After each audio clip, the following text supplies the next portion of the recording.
le Seigneur m'avait montré quelque chose. Et je voyais, j'étais quelque part. Et je voyais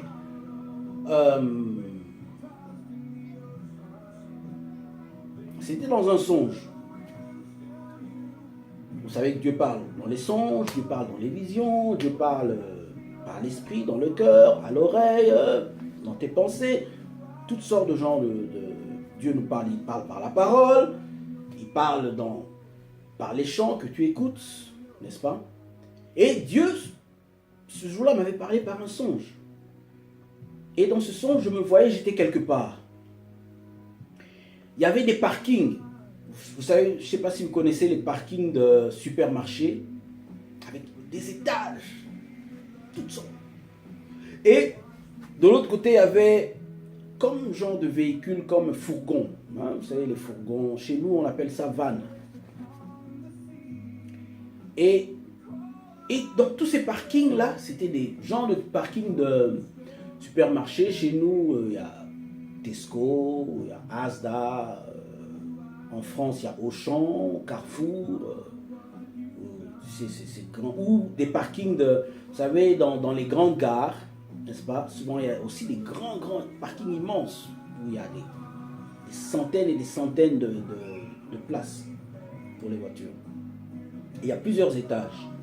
Alors, mais je regardais ces parkings et je voyais, il y avait des hommes. Mais tous ces hommes-là, c'était des morts, des milliers, ils étaient entassés à tous les niveaux. Et de l'autre côté, il y avait un fourgon, comme je disais, et il y avait aussi des morts à l'intérieur. Et je voyais un pasteur qui... mais ce pasteur-là, quand je regardais en ce songe, c'était un homme honnête, n'est-ce pas, qui était sincère. Et il travaillait, il arrangeait ses morts, il les mettait en ordre, de la même manière qu'on met en ordre, vous savez, quand on met en ordre une maison, on arrange les choses, on met chaque chose à sa place et tout. Et il mettait tous ces morts-là à leur place, n'est-ce pas? Chacun à leur place, tout ça. Alors, mais de l'autre côté, où il y avait les parkings, il y avait aussi des morts, des milliers de morts. Mais tout autour, par contre, je voyais, il y avait des soldats, n'est-ce pas? Des soldats, des militaires armés, jusqu'aux dents. Mais maintenant, les morts étaient, en fait, ils étaient tout autour, n'est-ce pas? Des morts. Et ils faisaient face, ils donnaient leur dos aux morts, et ils faisaient face, c'est-à-dire à l'opposé, n'est-ce pas? Alors, c'était quoi? Quand je les regardais, c'était quoi? D'abord, avant que je comprenne, c'était pour ce qu'ils faisaient, je regardais. J'entends la voix du Seigneur qui me dit que ça, c'est mon église. J'ai dit, what? J'étais surpris. Dit, ah, je ne donne pas toutes les précisions, ok? Dans les églises, aujourd'hui, bien sûr, il y a des églises toujours où il y a des pasteurs qui servent le Seigneur en esprit, en vérité, avec des enfants de Dieu qui marchent vraiment avec Dieu. Il y en a, n'est-ce pas? Et de la même manière que, vous savez, dans Ézéchiel 37, non, plutôt, oui, Ézéchiel 37, lorsque Dieu parla à Ézéchiel, lui montra les ossements desséchés, qu'est-ce que Dieu lui a dit? C'était la maison d'Israël. Mais ça ne veut pas dire qu'en ce moment-là, en Israël, il n'y avait pas d'hommes justes, il n'y avait pas d'hommes qui craignaient Dieu. Bien sûr que si. Mais la majorité, lorsque Dieu parle, il parle de la majorité. Il y a juste quelques-uns. Et aujourd'hui même, s'il y a un serviteur de Dieu qui disait, le Seigneur lui avait montré un tronc d'arbre, et le tronc d'arbre n'avait pas de branche, c'était juste un tronc. Et il regardait le tronc d'arbre, et le Seigneur lui dit, regarde mon église. Puis il dit, ah, il n'y a pas de branche. Et puis il lui dit, si je devais revenir aujourd'hui, combien partiraient? Il y a très peu qui partiraient. Très peu qui partiraient. Très peu qui seraient enlevés. Qui sait? 1% peut-être. Parmi ceux réellement qui marchent avec Dieu, ils sont très peu. 1% peut-être de l'Église. Peut-être moins. Mais je voyais des morts. Et quand le Seigneur me dit c'est son Église, il m'avait bien précisé, bien sûr, mais je ne donne pas de précision.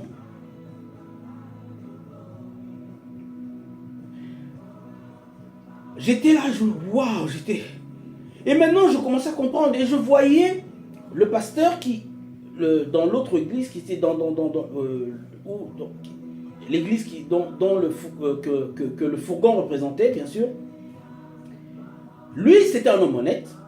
Mais malgré son honnêteté, il arrangeait les gens en ordre et tout, mais ces gens étaient morts.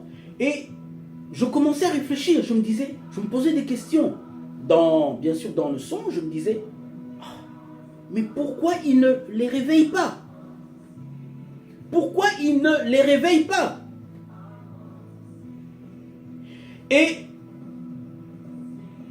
aujourd'hui, nous avons aussi beaucoup de gens comme ça. Dans des églises, le pasteur est honnête, il n'y a pas de problème. Mais les gens sont morts. Et pourquoi il ne réveille pas? Moi, je ne comprenais pas pourquoi. Au lieu de les réveiller, lui, il les mettait en ordre. Mais ils restaient morts. Et de l'autre côté, où il y avait les soldats armés, j'ai compris que ces soldats, en fait, c'était... Ça peut être eux-mêmes les pasteurs, ou des esprits, je ne sais pas. Mais le but de ces soldats, c'était d'empêcher quiconque d'entrer dans ces parkings et de réveiller ces morts.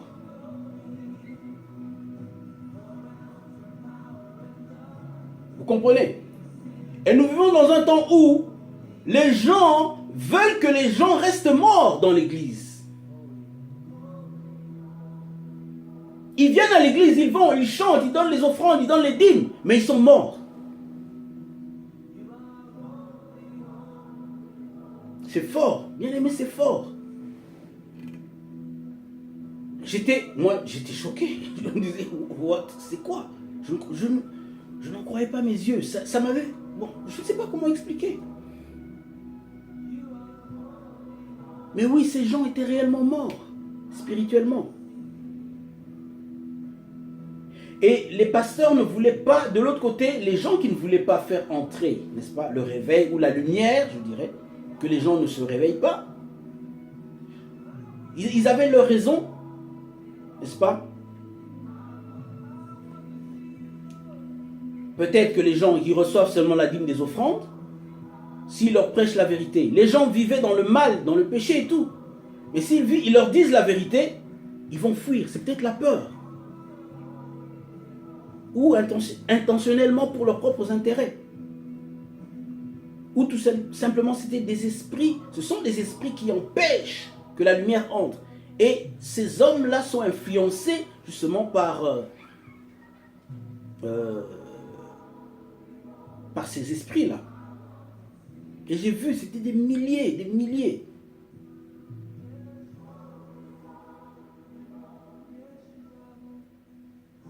Un jour, il y a un prophète.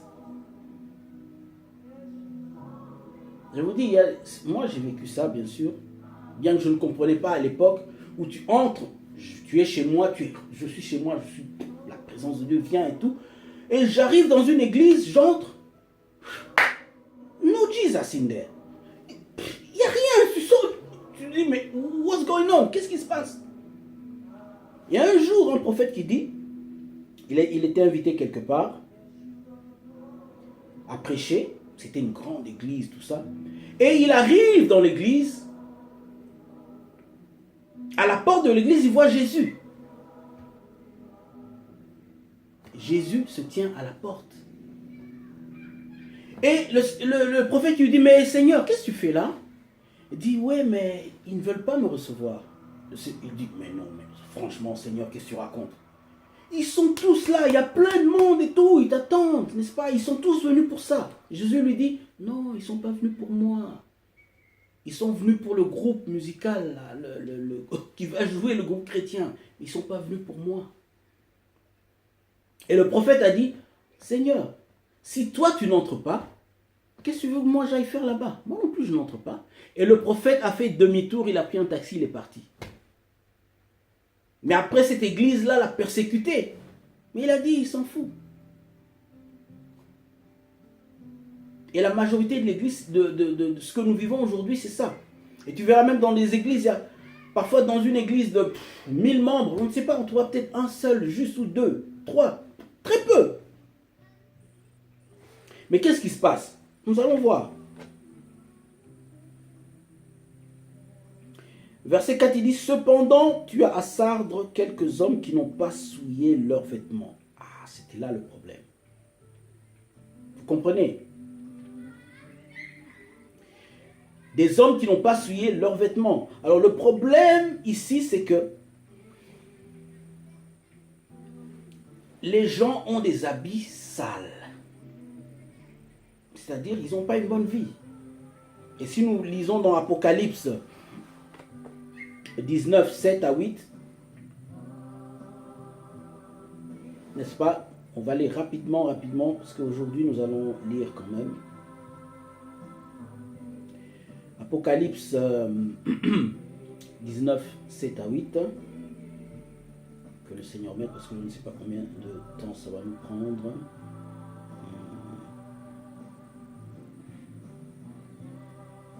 Ok. Voilà. Il nous dit, le verset dit, réjouissons-nous et soyons dans l'allégresse et donnons-lui gloire, car les noces de l'agneau sont venues et son époux s'est paré. Et il lui a été donné de se revêtir d'un fin lin éclatant pur. Car le fin lin, ce sont les œuvres justes des saints. Amen. Et puis, on a dit, et son épouse s'est préparée. C'est ça le problème. Se préparer. On vit une vie chrétienne, mais on ne se prépare pas pour rencontrer le Seigneur. 2, il dit, le fin lin, ce sont les œuvres justes des saints. Ce sont les œuvres justes, les œuvres de la foi. Ok? Quand tu te prives de l'impudicité, de l'adultère, ça fait partie des œuvres justes des saints. Quand tu te prives du vol, ça fait partie des œuvres justes des saints. Quand tu te prives par exemple, tu es dans le mariage, n'est-ce pas? Tu n'insultes pas ton mari comme certaines femmes le font. Ce sont les œuvres justes des saints. Quand tu ne bats pas ta femme à la maison, ce sont les œuvres justes des saints. Quand tu manifestes l'amour, toutes ces choses-là. Quand tu marches dans la pureté, ce sont les œuvres justes des saints. Ce sont les œuvres justes, mais les œuvres de la foi. Comme l'apôtre Paul a dit, la foi, c'est plutôt Jean, je pense, la foi sans les œuvres, mais c'est Jacques, la foi sans les œuvres est quoi? Morte. La foi sans les œuvres est morte. N'est-ce pas? C'est ça, ce sont ces œuvres-là. Et aujourd'hui, les gens vont dans les églises. Nous sommes chrétiens, mais nous vivons une vie différente à l'extérieur de l'église. Et le Seigneur m'avait montré autre chose un jour. Je pense que je revenais de l'université, ça fait un peu longtemps. Il m'a dit, Gédéon, de la même manière que Moïse est descendu de la montagne, lorsqu'il est allé rencontrer Dieu, et il a vu le peuple d'Israël qui était, n'est-ce pas, qui adorait le veau d'or et tout, et quand il est descendu, il a fait une division. Pour ceux qui voulaient marcher avec Dieu et ceux qui voulaient continuer dans le mal. Il a dit, il va descendre. Pas descendre pour l'enlèvement, mais descendre pour faire cette division. Et on a vu avec vous tout à l'heure qu'il a dit, je ferai une différence entre celui qui sert Dieu et celui qui ne le sert pas. Il parle toujours des gens qui ont qui ont une alliance avec lui, qui ont fait alliance avec lui. Et nous devons nous repentir avant que ce moment arrive. Et si nous voyons dans ce passage-là, Josué n'était pas avec eux, Josué était resté en haut. Josué, justement, c'est l'image des vierges sages qui sont restées entre la terre et le ciel. Ils sont dans le monde, mais ils ne sont pas du monde. Ils ne sont pas attachés au monde, pas attachés aux choses du monde, pas attachés au péché. Mais regardez ce qui s'est passé avec les gens qui étaient restés. La Bible nous dit qu'ils ont demandé à Aaron de leur faire un veau d'or.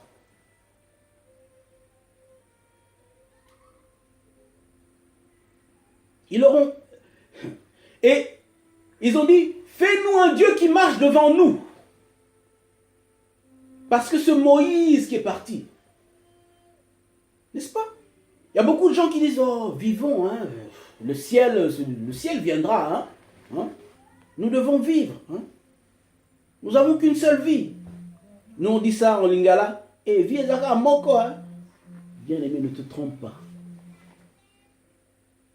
Il dit, le ciel, c'est le ciel, ça viendra, mais ici, il faut vivre. Qui t'a dit ça? Bien-aimé, qui t'a dit ça? Et ils ont demandé à Aaron de leur faire un veau d'or, un Dieu qui marche devant eux. Un veau d'or, c'est l'image justement de l'argent. La Bible dit l'amour de l'argent est une racine de tous les maux. Ce n'est pas l'argent qui est mauvais, c'est l'amour de l'argent. L'argent est devenu leur Dieu. Et dit, voici notre Dieu qui nous a fait sortir d'Égypte.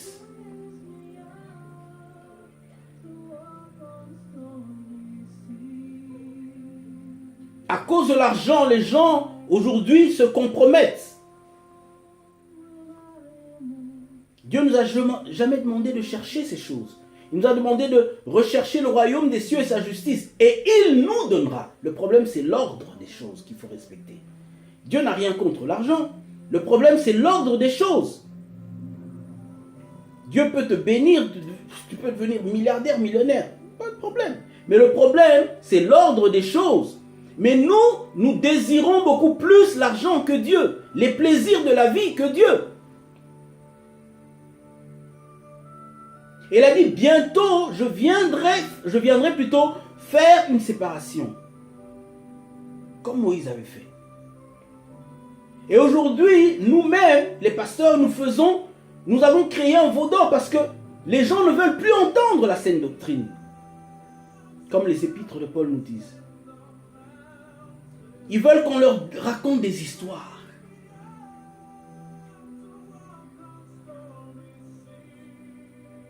Et nous avons créé un veau d'or.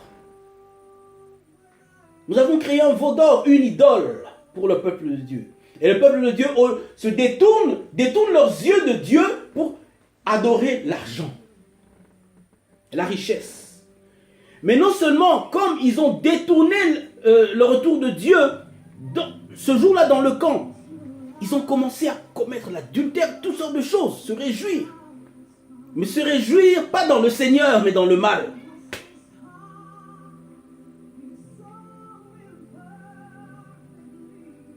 Dieu n'a rien contre les parties, les fêtes, les machins, tout ça. Mais se réjouir dans le Seigneur, pas dans le mal. Aujourd'hui, on voit même des chrétiens, les hommes chrétiens, les femmes chrétiennes, tu les trouves dans les fêtes, mais regarde les habits, tu te dis, mais ça c'est quoi ça? Tu dis, Seigneur, qu'est-ce que tu allais faire là-bas? Faire quoi? Tu t'habilles de cette manière, pourquoi? Pour faire quoi?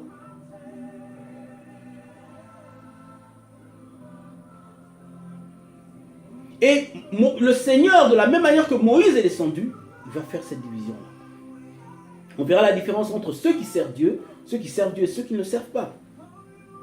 Aujourd'hui, tout est encore mélangé.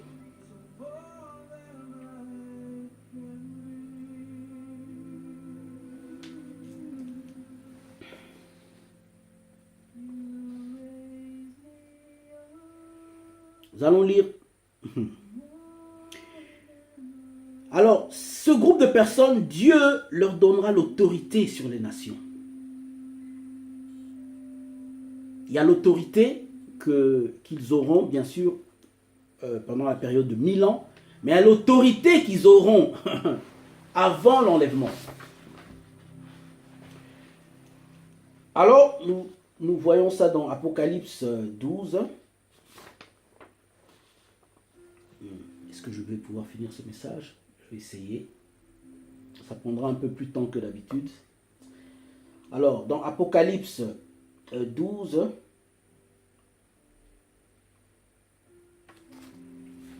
ok, rapidement.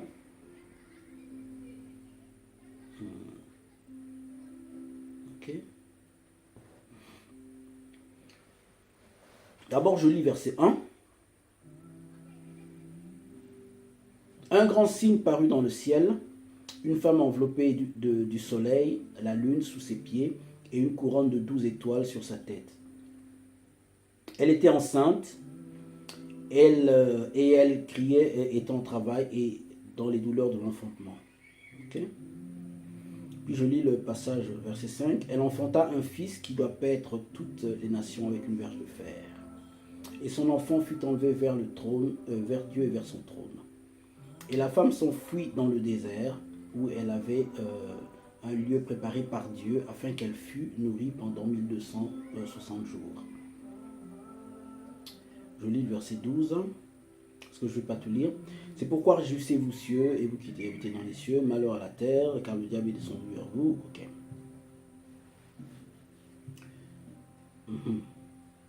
Voilà. Je lis le verset 10. Et j'entendis dans le ciel une voix forte qui disait: maintenant le salut est arrivé, la puissance du règne et l'autorité de son Christ, car il a été précipité l'accusateur de nos frères, celui qui l'accusait devant notre Dieu jour et nuit. Ils l'ont vaincu à cause du sang de l'agneau et à cause de la parole de leur témoignage. Ils n'ont point aimé leur vie jusqu'à craindre la mort. Ok.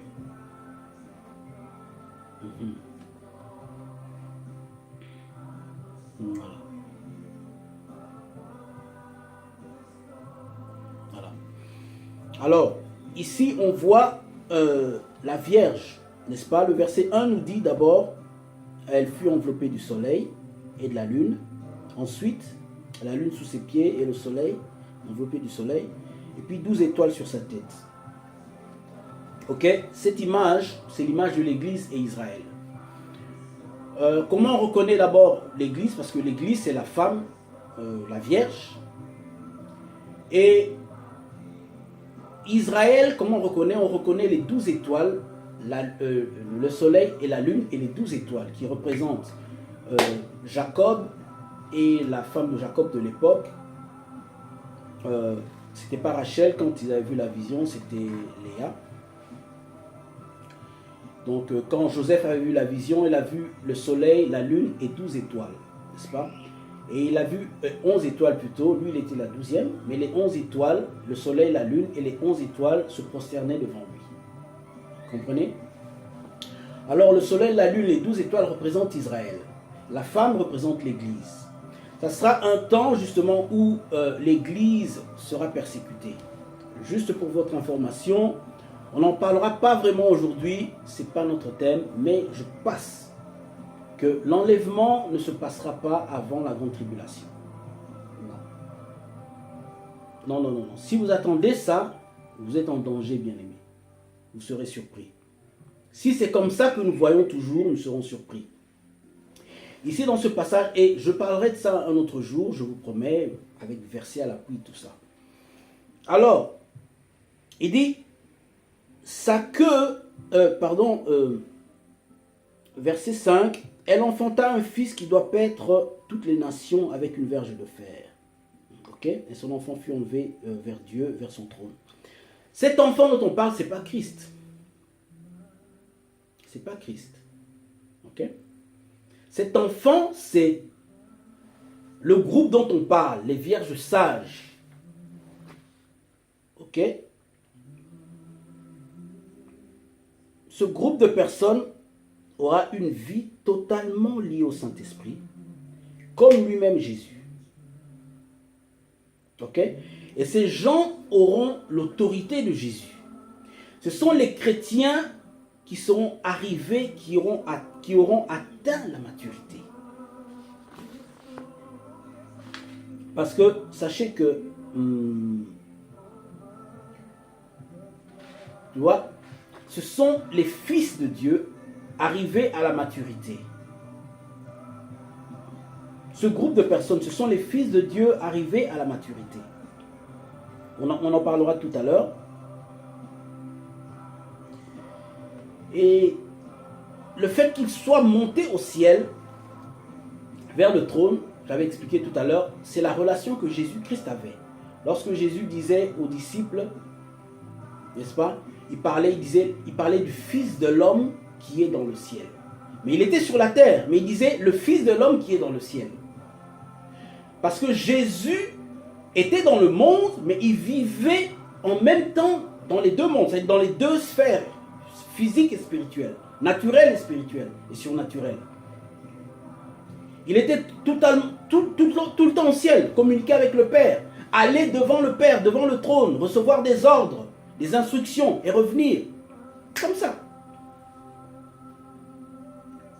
Et la vie que ces gens auront, puisqu'ils auront atteint la stature parfaite de Christ, ils vont marcher comme Jésus a marché sur la terre. Et ils auront cette relation-là que Jésus avait avec le Père, et ils l'auront avec Jésus-Christ. Et le monde, comme je disais, le monde, le péché, toutes ces choses de la terre n'auront plus d'effet sur eux. Et ce sont ces gens-là qui, par ces gens-là que Dieu va amener le réveil de la fin. Et aussi par ces gens-là que Dieu va aider son Église. Parce que lorsqu'on voit la femme qui fuit dans le désert, n'est-ce pas? Le diable envoie un fleuve. Le fleuve, c'est l'image des hommes, l'image des nations.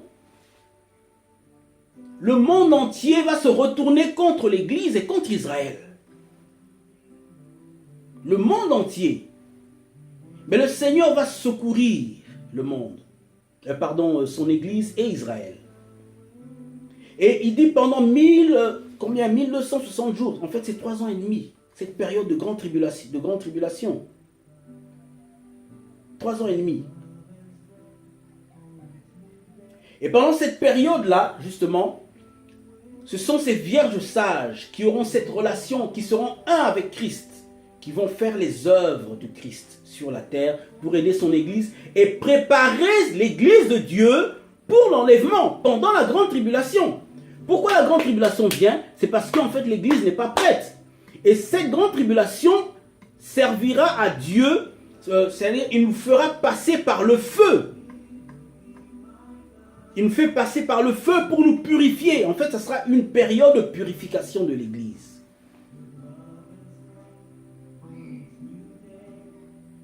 Je ne vais pas parler de tous ces détails parce que on en parlera une prochaine fois quand je vais vraiment parler sur ce sujet-là. De la résurrection des morts, tout ça, l'enlèvement. Alors, ici, il nous dit, ils auront, comme on appelle, cet enfant-là, bien sûr, comme je dis, c'est l'Église, il aura l'autorité, tout, sur les nations, et il pètera les nations comme une verge de fer. N'est-ce pas, Apocalypse 2, 26. Apocalypse 2, 26 nous parle de ce groupe de personnes. 2, 26. Alors, qu'est-ce qu'il nous dit? Il nous dit, à celui qui vaincra et qui gardera jusqu'à la fin mes œuvres, je donnerai autorité sur les nations. Il les pètera avec une verge de fer, comme on brise le vase d'argile, ainsi que moi-même, j'en ai reçu le pouvoir de mon Père. Vous comprenez? Donc ici, c'est d'autres personnes, ce n'est pas Jésus lui-même. Jésus lui-même pètera, mais ceux qui seront comme lui, ceux qui vaincront, les vierges sages qui seront unis à Christ, pendant cette période-là, auront aussi ce pouvoir de paître les nations avec une verge de fer. Et donc, c'est juste pour dire que cet enfant dont on parle, ce n'est pas Christ. Pourquoi? Parce que premièrement, lorsque vous lisez le livre d'Apocalypse, le Seigneur a dit à Jean, lorsqu'il a vu une porte ouverte dans le ciel, il a dit, monte ici et je te ferai voir ce qui arrivera dans la suite. Là, il parle des événements futurs, pas des événements passés. Vous comprenez? Alors, qu'est-ce qu'il dit finalement?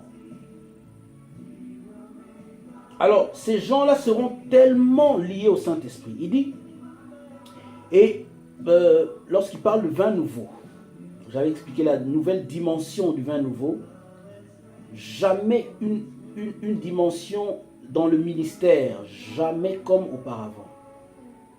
J'avais dit cela tout à l'heure, la gloire de la dernière maison sera plus grande que la première. On a vu le ministère des apôtres, on a vu des grands ministères passer à travers les âges. Mais le ministère du temps de la fin, c'est autre chose. Jamais arrivé, jamais vu. Du jamais vu. Et puis il dit,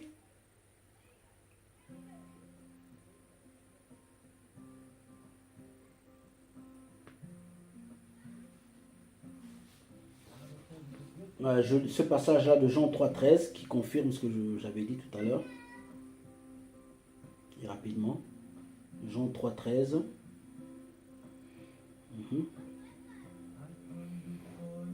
Personne n'est monté au ciel si ce n'est celui qui est descendu du ciel, le Fils de l'homme qui est dans le ciel. Comprenez? Il dit, personne n'est monté au ciel si ce n'est celui qui est descendu, donc Jésus qui était là, et puis il dit, le Fils de l'homme qui est dans le ciel. Alors que nous savons que Jésus ne vivait pas sur la terre comme Dieu, il vivait comme un homme rempli de l'esprit. La Bible dit très bien qu'il s'était dépouillé. Lui qui existait en forme de Dieu avant de venir sur la terre, il s'est humilié, il s'est dépouillé de tout ce qu'il avait. Il est venu comme un simple homme, et non seulement comme un simple homme, mais comme un serviteur. Vous comprenez? Donc là, il ne parlait pas de ses capacités de Dieu, non. C'est ce que Jésus vivait à travers le Saint-Esprit.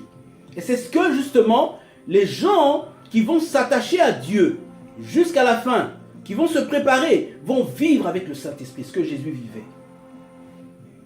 Parce qu'on sera semblable à lui. Ces gens-là seront semblables à Jésus.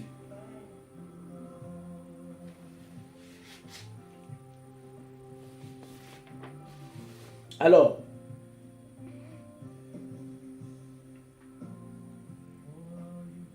et ici,